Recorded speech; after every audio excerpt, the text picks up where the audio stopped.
विलोमता का मतलब है एक विशेष तरह से उल्टा हो जाना। एक सामान्य प्रक्रिया के अंतर्गत अगर हम देखें तो जो हमारा सरफेस है, धरातल है, ये हमारा धरातल है जिस पर हम रहते हैं। सामान्य प्रक्रिया ये है, इस धरातल से जैसे जैसे हम ऊपर जाएंगे वैसे वैसे तापमान घटता रहता है। प्रत्येक 165 मीटर की ऊंचाई पे जाने पर 1 डिग्री सेल्सियस तापमान कम हो जाता है। यानी कि प्रत्येक 165 मीटर जैसे जैसे हम ऊपर चलते जाएंगे 1 डिग्री सेंटीग्रेड तापमान कम होता जाएगा। या इसको दूसरी तरह से भी हम कह सकते हैं, प्रत्येक 1 किलोमीटर ऊपर जाने पर, यानी कि वायुमंडल में जाने पर 6.4 डिग्री सेल्सियस तापमान कम हो जाता है। तो प्रत्येक किलोमीटर पे लगभग 6.5 डिग्री सेंटीग्रेड तापमान कम होता है और 165 मीटर ऊपर जाने पर 1 डिग्री सेंटीग्रेड तापमान कम हो जाता है, ह्रास हो जाता है। तो ये एक सामान्य प्रक्रिया है। सामान्यता ऐसा ही होता है हर जगह, लेकिन जब कभी ऐसा हो जाए कि धरातल से हम ऊपर उठें और ऊपर उठने पर तापमान किसी न किसी गति से बढ़ता हो, प्लस होता हो। यहाँ पर क्या है, यहाँ पर तापमान माइनस हो रहा है जैसे जैसे हम ऊपर जा रहे हैं। यहाँ पर तापमान, अगर कंडीशन ये बनती है ताप विलोमता की, तो वायुमंडल में ऊपर जाने पर तापमान क्या होता है, प्लस होता चला जाता है, टेम्परेचर बढ़ता चला जाता है। और फिर जब ज्यादा ऊपर चले जाते हैं तो फिर माइनस होना शुरू हो जाता है। तो जब ऐसी कंडीशन आती है कि तापमान बढ़ना शुरू हो जाए तो फिर हम उसको कहेंगे ताप विलोमता, यानी कि तापमान का उल्टा हो जाना। देखिए ये बिल्कुल सही है, ताप घट रहा है तो ये सही है, लेकिन यहाँ बढ़ रहा है यानी कि इसकी अपेक्षा ये उल्टा हो रहा है, विलोम हो रहा है, इसीलिए ताप विलोमता इसको कहा जाता है। और ताप विलोमता को ही ताप व्युत्क्रमण कहा जाता है। ये देख लेते हैं अब ये होता क्यों है, कंडीशन क्या क्या होती है। तो सबसे पहली कंडीशन तो ये होती है कि नंबर पहले पे है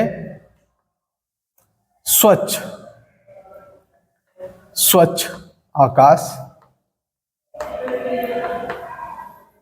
अब स्वच्छ आकाश जब होगा तो ऐसी कंडीशन बनेगी जिस तरह की ये है।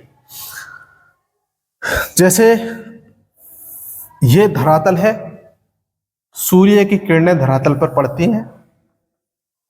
सूर्य की किरणें जब धरातल पर पड़ती हैं तो धरातल से ये जो किरण है ये है सौर विकिरण। सौर्य विकिरण,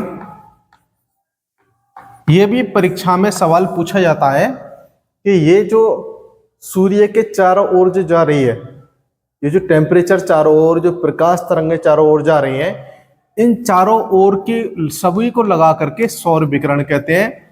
और जो केवल और केवल पृथ्वी की तरफ, पृथ्वी के हिस्से में आ रही है, इसको हम क्या कहते हैं, इसको सूर्य तप कहते हैं। सूर्य तप या इसको सूर्य तप कहते हैं। तो सौर विकिरण चारों तरफ के, और जो पृथ्वी पे आ रही है उसको सूर्य तप कहते हैं। केवल ये भी प्रश्न परीक्षाओं में पूछा जाता है कॉम्पिटेटिव लेवल पर कि सौर्य विकिरण और सूर्य तप में क्या अंतर है। तो जब ये सूर्य तप पृथ्वी पर आता है तो ये लघु तरंग के रूप में आता है। लघु तरंग, ये लघु तरंग दैर्घ्य के रूप में नीचे आता है और यहां से दीर्घ तरंग के रूप में ये वापस हो जाता है। अब ये वापस होता है पूरे दिन, तो टेम्परेचर इन्होंने ले लिया हमारी पृथ्वी के धरातल ने, और खासकर ये जो तापमान टेम्परेचर इसने पूरे दिन लिया है, इससे ये धरातल गर्म हो गया। अब ये जो गर्मी है ये वायुमंडल में वापस जाएगी। यहाँ पर लघु तरंग के रूप में ये आया है और दीर्घ तरंग के रूप में ये वापस जाएगा। तो ये वापस जा रहा है इस तरह से, और वापस जाने से अगर वायुमंडल में कहीं पर बादल नहीं है यानी स्वच्छ है, तो ये बिना किसी रुकावट के वापस चला जाता है। और वापस जाने की प्रोसेस में हमारी पृथ्वी की सतह धीरे धीरे ठंडी होती चली जाती है और ये टेम्परेचर ऊपर को उठता चला जाता है।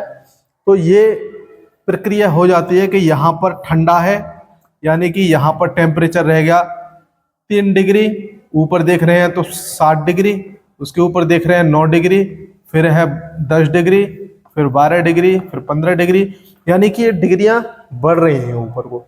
और जहां पर प्लस होता है वहां पर क्या होता है, ताप व्युत्क्रमण होता है। तो स्वच्छ आकाश इसमें महत्वपूर्ण भूमिका निभाता है ताप व्युत्क्रमण की स्थिति पैदा करने के लिए। एक दूसरा पॉइंट और है, सर्दियों की लंबी रातें।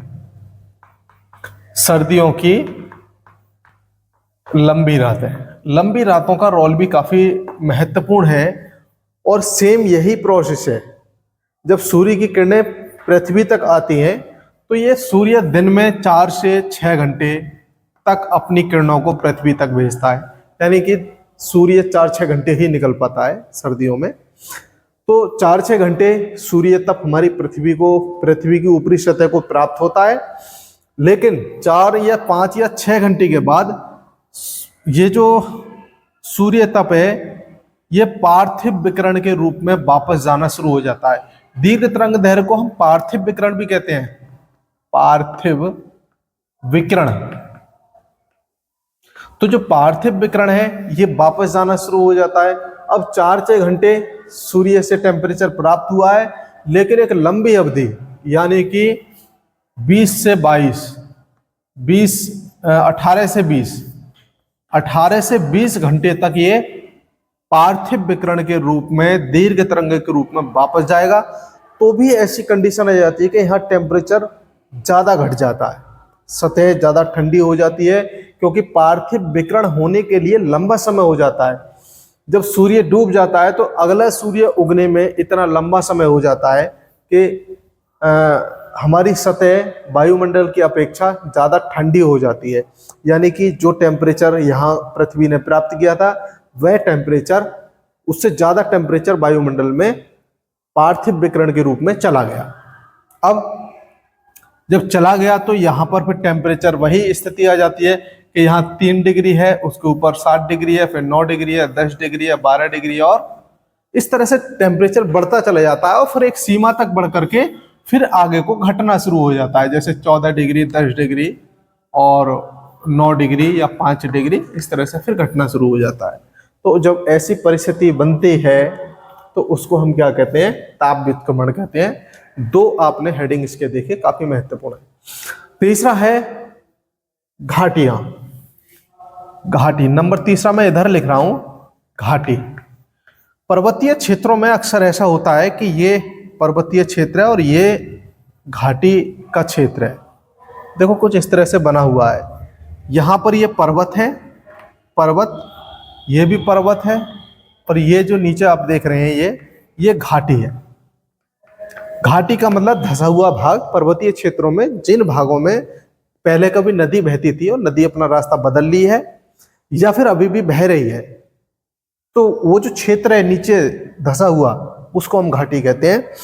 तो ये घाटी है, सूर्य का टेम्परेचर यहाँ भी प्राप्त हुआ है और घाटी के अंदर भी प्राप्त हुआ है। लेकिन घाटी की एक खास विशेषता है, जो अंदर धंसे हुए क्षेत्र है उनकी एक विशेषता है कि ये ना तो ठंडी होती है एकदम और ना ही एकदम गर्म होती है। यह घाटी की विशेषता है। जिस तरह से जल होता है, जल एक साथ ना तो ठंडा होता है और ना एक साथ गर्म होता है, तो ऐसी घाटी होती है।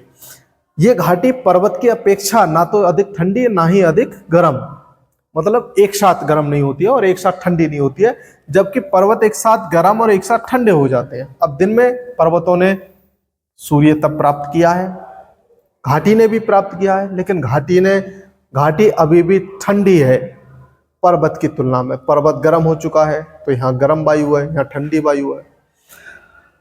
अब देखिए, जब रात होगी तो रात में इस वायु का, आप ऐसे मान के चलिए, जब ये गर्म हुई है वायु तो यहाँ का टेम्परेचर हो गया मान लीजिए 20 डिग्री, और घाटी का पहले से ही तापमान, अगर आप ऐसे माने कि 20 डिग्री यहाँ का तापमान है और 20 डिग्री यहाँ का तापमान है घाटी का, लेकिन जब सूर्य की किरणें पड़ेंगी तो ये पर्वत जल्दी गर्म हो जाएंगे, तो यहाँ का तापमान पहुंच जाएगा 25 डिग्री।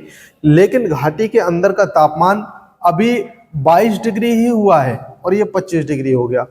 लेकिन फिर जैसे जैसे रात होगी तो यहाँ का तापमान, पर्वतीय तापमान एकदम गिर के 18 हो जाएगा, और ये जो तापमान 22 है ये घट करके 21 ही होगा, क्योंकि ये देर से ठंडी देर से गर्म होती है।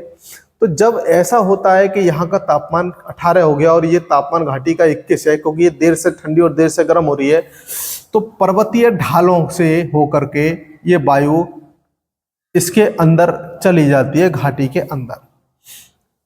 अब देखिए यहाँ 18 का है और ये 21 टेम्परेचर है। 21 टेम्परेचर पे लो प्रेशर हो जाएगा, हाई प्रेशर हो जाएगा, और यहां पर लो प्रेशर हो जाएगा।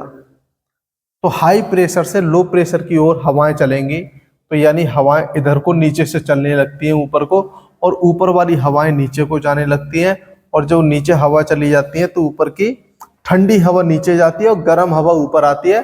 तो ठंडी नीचे और गर्म ऊपर, तो स्थिति यही वाली बन जाती है। तो मैंने आपको समझाया था ये टेम्परेचर बढ़ना शुरू हो जाता है।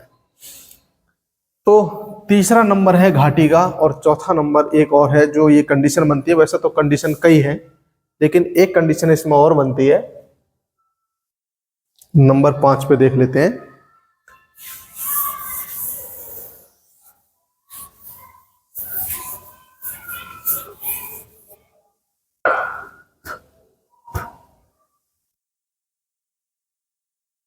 जब कभी ऐसा होता है कि दो विशेष प्रकृति की पवनें, जैसे ये गर्म पवन है और इधर से आने वाली ठंडी पवन है, इसको किसी और कलर से बना दें, ये ठंडी पवन है, यानी कि ये ठंडी पवन है।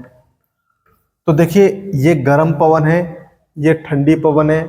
गर्म पवन की प्रकृति होती है कि गर्म पवन हल्की होती है और ठंडी जो पवन होगी वह भारी होगी।